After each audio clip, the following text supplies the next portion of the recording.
Hey, this is just a quick rant on why a lot of newer laptops really suck, and this is just sort of something to watch out for.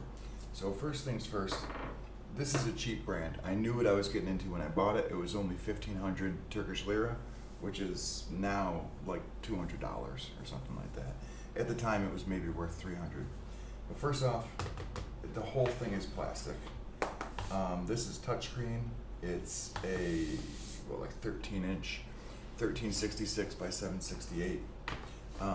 Literally, I drilled these holes in here, and I'll show you why in a moment, just to keep the thing a little bit cooler. But you know, it looks nice. It's made to look like a MacBook, and MacBooks aren't that much better, honestly, than MacBook Airs. But when we get inside, I'll explain what I mean. So let me see here. I think I can pop this plastic off like this.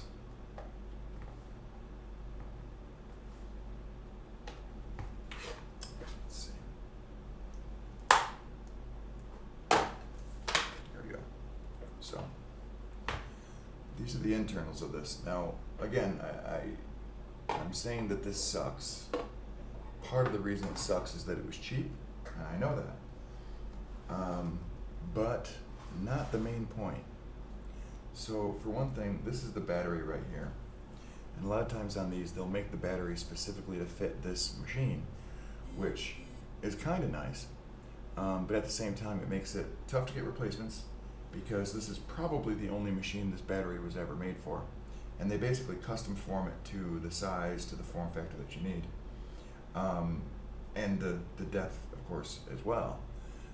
These also tend to be the ones that when they heat up, bulge up, and are the ones that are notorious for catching fire.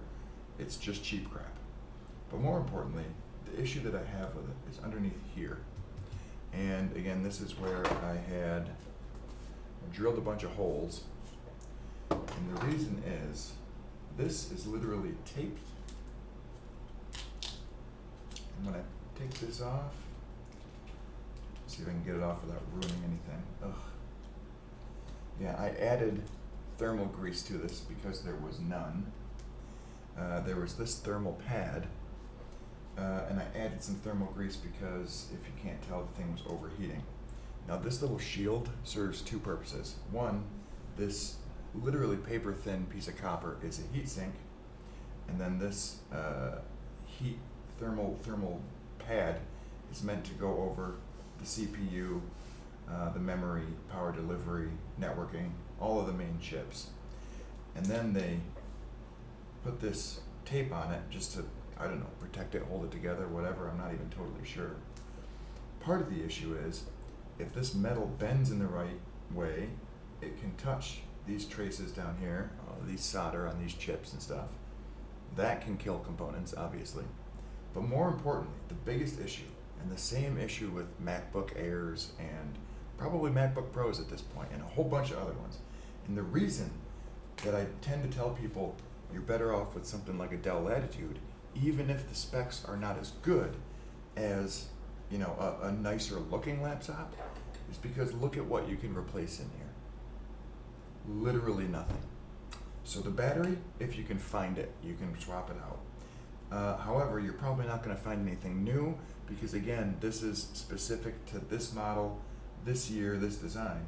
Now, I know that this is just a crappy Intel Atom Z8350 chip. Like, wasn't good, but that doesn't mean that everything needs to be soldered in, but yet it is. So you have 4 1GB RAM modules, RAM chips, soldered to the motherboard. Can't be replaced if one goes bad, can't be increased in size or decreased or whatever. CPU soldered to the motherboard. That's not as terrible because usually you buy a laptop with a CPU, you don't want to swap it out. But again, if something goes wrong, or if it gets dropped or whatever, it could be replaced on a lot of different machines. It can't be on this. I forget which is which. I think this right here is the storage. I'm pretty positive, I'm not going to do it, but if I wiped off that goo, you would find that is the MMC chip, the flash chip. This is 32 gigabytes, cannot be increased. The only thing you can do is, where is it? Yeah, right here. You can add an SD card, which I've got, I think, another 16 or 32 gigs for an SD card. but 32 gigabytes is enough for Windows 10, and literally you cannot install Office 2016 after you've installed Windows 10. This one I actually have running Linux, and with a full Linux install with an Office suite added and some other stuff, it takes up about 20 gigabytes. So there's 12 gigabytes for documents and stuff. And admittedly, Chromebooks are like this because they're meant to use the cloud. They're meant to use Google Drive. I can use Google Drive or Microsoft OneDrive or whatever, but you shouldn't have to with modern hardware. I mean, the cost of these chips has come down so much that although this laptop was a decent value for what I paid, it just sucks that so many higher end laptops are being made the same exact way. What I mean by that is your MacBook Air is built the same exact way as this $200 piece of shit. The only real difference being they might use 2 gigabyte chips instead of 1, so you get 8 gigs total. They'll have an x86 like a Core, M3Y something, or a Core i3, maybe an i5, and that's better, but it's still soldered on, and when it goes bad, it's shit. You can scrap it for parts, you can sell it to someone who's willing to try to fix it, but you're basically screwed. This here is the whole motherboard, and that's about the size of a phone. And honestly, there's not much difference in processing power between the two. Now, again, it's better on a Mac, which does cost more in terms of speed, but the fact that nothing can be replaced, this is a throwaway device, and that's terrible. It's terrible for everyone except for the company who makes it. It's terrible for you, the consumer.